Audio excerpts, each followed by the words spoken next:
The Brazilian game developer Hungry Bear Games has brought back the Game Boy-style action platformer with their latest console release, Dogurai.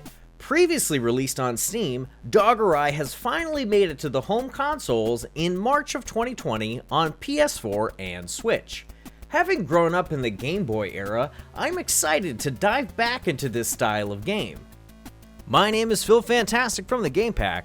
Join me as I slash my way through this 8-bit adventure, Dogurai.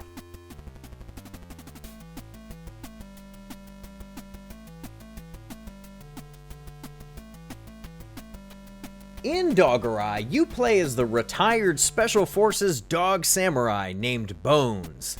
As Bones, the player works their way through a total of 8 stages, 4 of which you can play in any order. At the end of those stages, you fight a themed boss related to the stage. Any fan of Mega Man should recognize this formula. I thought it might be hard to adjust to a game with a 4-color palette, but I adapted quickly. The team did a good job with the color palettes and sprite design. It was easy to tell what each sprite was supposed to represent, which I personally think is not the easiest task when dealing with such limited number of pixels. In the options, you can pick a specific color palette or choose the option Dynamic. This changes the palette depending on the level or situation you are in.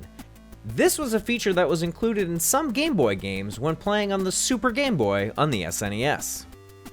Dogurai is in the actual aspect ratio of a Game Boy game, and because of that, the game is surrounded by a border.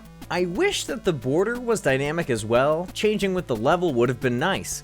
But the static image was great and showcased the game's characters in a more detailed way. Being able to see what each character was supposed to look like compared to their sprite counterparts made the world feel a bit more immersive. To complete the homage to the bygone era, Dogurai has an amazing chiptune soundtrack.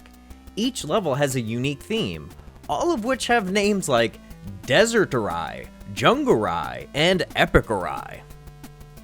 The game's biggest shortcoming is its length. I played the game very casually on the default setting of normal mode, which gives you infinite lives. I was able to finish the game in 2 play sessions, totaling only a few hours. I'd understand if the game had come out during the time when Game Boy games had to deal with certain limitations that caused the game to be on the shorter side. But hey, they could have been trying to just perfectly emulate those older Game Boy games and made it short for a reason.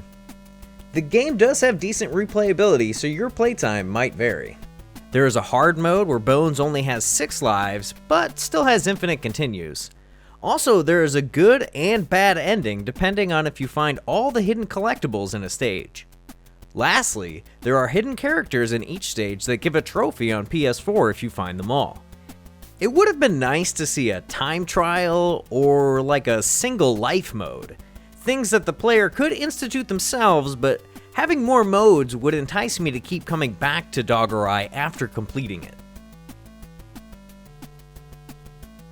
The game may be laid out like a Mega Man game, however, the platforming is more refined and our hero Bones has a katana, not a Mega Buster. Platforming in Dogurai feels great. He can double jump and slide to traverse the environment and slay foes.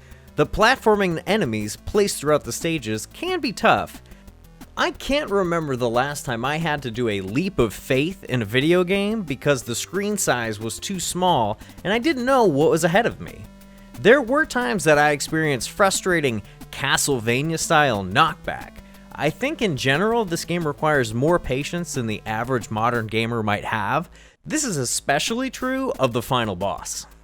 Speaking of bosses, the bosses of each stage are great. They are designed well and each is unique. Nothing in Dogurai feels reused, unless you count the fact that you have to refight each boss at the end of the game. Again, another nod to Mega Man.